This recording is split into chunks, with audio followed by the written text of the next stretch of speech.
दोस्तों आज हम एक best self help book decisive की समरी देखने वाले हैं। ये बुक हमें डिटेल से सिखाती है कि हम अपनी लाइफ की हार्ड सिचुएशन में करेक्ट और प्रॉपर डिसीजन कैसे ले सकते हैं और अपनी प्रॉब्लम्स को कैसे इफेक्टिवली सॉल्व कर सकते हैं। ऑथर कहते हैं कि हम सब की लाइफ में ऐसी बहुत सारी सिचुएशंस आती हैं जहाँ पर हमें बहुत सारे हार्ड डिसीजन लेने पड़ते हैं और ये सिचुएशंस टाइम टू टाइम हमारी लाइफ में चेंज होती रहती हैं। कभी कैरियर सिलेक्शन और जॉब के लिए डिसीजन लेना होता है, कभी फाइनेंशियल डिसीजन लेने होते हैं और कभी अपनी फैमिली या रिलेशंस के लिए कई हार्ड डिसीजन लेने होते हैं। यानी आपकी पर्सनल, सोशल और फाइनेंशियल तीनों तरह की लाइफ में डिफरेंट टाइम पे डिफरेंट डिसीजन लेने पड़ते हैं। ऐसे मौक़ों पर बहुत दफ़ा हमें इमीडिएट डिसीजन लेने होते हैं जहाँ पर आमतौर पर लोग सही डिसीजन नहीं ले पाते। उनमें से मेजॉरिटी कुछ दिन बाद अपने डिसीजंस पे रिग्रेट फील करने लगते हैं। कभी हम अपने लिए एक कैरियर चूज़ करते हैं, लेकिन जब प्रैक्टिकली उस कैरियर में हम जाते हैं तो कुछ अर्सा वहाँ काम करने के बाद हमें पता चलता है कि हमारा डिसीजन बिल्कुल गलत था। ये फील उतनी अच्छी नहीं है जितनी हमने सोच रखी थी। या इसी तरह कोई फाइनेंशियल डिसीजन लेते हैं, फिर बाद में नुकसान होने पर पता चलता है कि वो डिसीजन गलत था। अब इस बुक में से हम कुछ ऐसे प्रिंसिपल्स और फैक्ट्स देखने वाले हैं जो हार्ड सिचुएशन में भी आपको सही डिसीजन लेने में हेल्प करते हैं। ऑथर कहते हैं कि सबसे पहले आपको डिसीजन मेकिंग पिटफॉल को समझना होगा। पिटफॉल का मतलब है कुछ ऐसे वीक पॉइंट्स जिनकी वजह से हम रॉन्ग डिसीजन लेते हैं। अगर आप इन डिसीजन पिटफॉल को समझ लेते हैं तो इन्हें ओवरकम करना भी आपके लिए ईजी होगा। Pitfall number 1, not having more than 2 options. कभी हमारे पास ऑप्शंस बहुत कम होते हैं, यानी कोई एक ही अल्टरनेट होता है। तो ऐसी सिचुएशन में जब हम अर्जेंट डिसीजन लेते हैं तो उसमें से 69% डिसीजन रॉन्ग होते हैं। Pitfall number 2, short term emotions. कोई भी डिसीजन कॉम्बिनेशन होता है हमारे नॉलेज और हमारे इमोशंस का, यानी हम जो भी डिसीजन लेते हैं उसमें ये दोनों चीज़ें इन्वॉल्व होती हैं।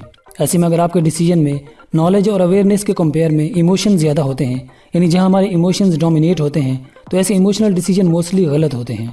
इसीलिए कहा जाता है कि इमोशनल सिचुएशन में डिसीजन नहीं लेने चाहिए, जैसे एंगर, फेयर, लव और हेट जैसे emotions. Pitfall number 3, false assumption. कभी कभी हम किसी सिचुएशन में अपनी नीड के अकॉर्डिंग कुछ अजम्पशन बना लेते हैं और ऐसे में हम बहुत सारे फैक्टर्स और रियलिटीज़ को इग्नोर कर देते हैं। बस हम अज्यूम कर लेते हैं कि फ़लाँ चीज़ ऐसे होगी और उसका कोई लॉजिक हमारे पास नहीं होता। अब इन पिटफॉल्स को ओवरकम करके राइट डिसीजन लेने के लिए ऑथर ने यहाँ पर डिफरेंट टेक्निक्स बताई हैं। हम यहाँ पर इस बुक में से ऐसी 3 टेक्निक्स देखने वाले हैं। इससे पहले ऑथर कहते हैं कि आपको कोई भी डिसीजन लेने से पहले अपने आप से 3 क्वेश्चन पूछने हैं। क्वेश्चन नंबर 1, आप अपनी सिचुएशन में ऑप्शंस को वाइड रेंज कैसे कर सकते हैं। क्वेश्चन नंबर 2, अपनी शॉर्ट टर्म इमोशंस को आप कैसे कंट्रोल कर सकते हैं। क्वेश्चन नंबर 3, डिसीजन लेने से पहले अपनी अजम्पशंस का रियलिटी टेस्ट कैसे कर सकते हैं। अब इन्हीं तीनों क्वेश्चन से हमें वो 3 टेक्निक्स मिलती हैं जो हमें प्रॉपर और परफेक्ट डिसीजन लेने में हेल्प करती हैं। Technique number 1, widen your options. अपने डिसीजंस में इस टेक्निक को अप्लाई करने से पहले आपको वैनिशिंग ऑप्शन टेस्ट को समझना होगा। यानी आमतौर पर जब हम डिसीजन लेते हैं तो हम 2 ही ऑप्शंस को कंसीडर करके डिसीजन लेते हैं, यानी या ये करना है या वो।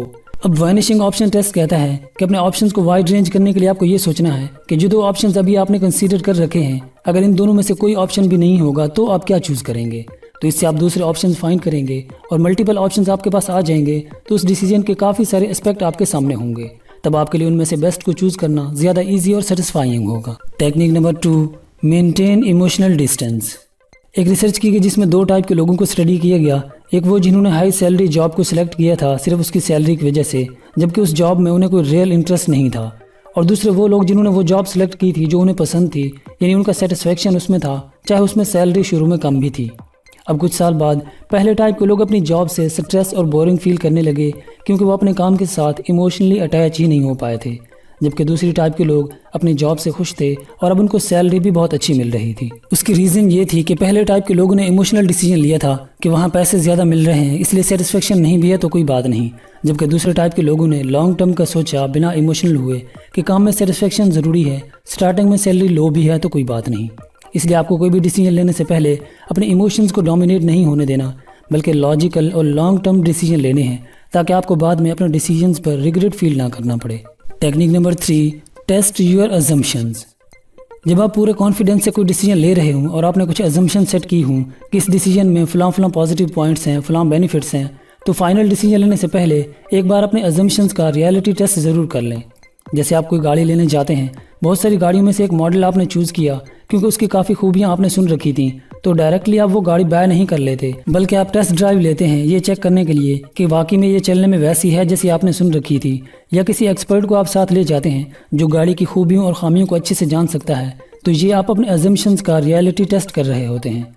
इसी तरह जब कोई नया मोबाइल फ़ोन मार्केट में आता है, अब वो मोबाइल फ़ोन लेना चाहते हैं क्योंकि आपने सुन रखा कि वो फ़ोन बहुत अच्छा है, तो आप ऐसे ही सुनी सुनाई बातों पर भरोसा करके जाकर वो फ़ोन नहीं ले लेते, बल्कि उन लोगों से पहले पूछते हैं जिन्होंने आपसे पहले वो फ़ोन लिया होता है और उसे यूज़ किया होता है। तो यहाँ पर भी आप अपनी अजम्पशंस का रियलिटी टेस्ट कर रहे हैं। तो अपने सारे डिसीजंस में आपको जस्ट अजम्पशंस के बेस पर कोई डिसीजन नहीं लेना, बल्कि प्रैक्टिकल, लॉजिकल और रियलिटी बेस्ड डिसीजन लेना है। आखिर में कंक्लूजन निकालें तो पहले अपने ऑप्शंस की रेंज को वाइड बनाएं, फिर कोई ऑप्शन सेलेक्ट करने में टेम्परेरी इमोशंस को अवॉइड करें और एंड पर अपनी चॉइस से रिलेटेड अजम्पशंस का एक रियलिटी टेस्ट लें।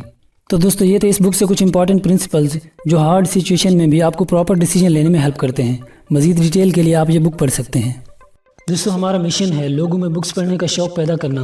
अगर आप इस ग्रेट मिशन का हिस्सा बनना चाहते हैं तो हमारे चैनल को ज्वाइन कर लीजिए, वीडियो को लाइक करना और अपना खूबसूरत कमेंट देना मत भूलिए। God bless you all.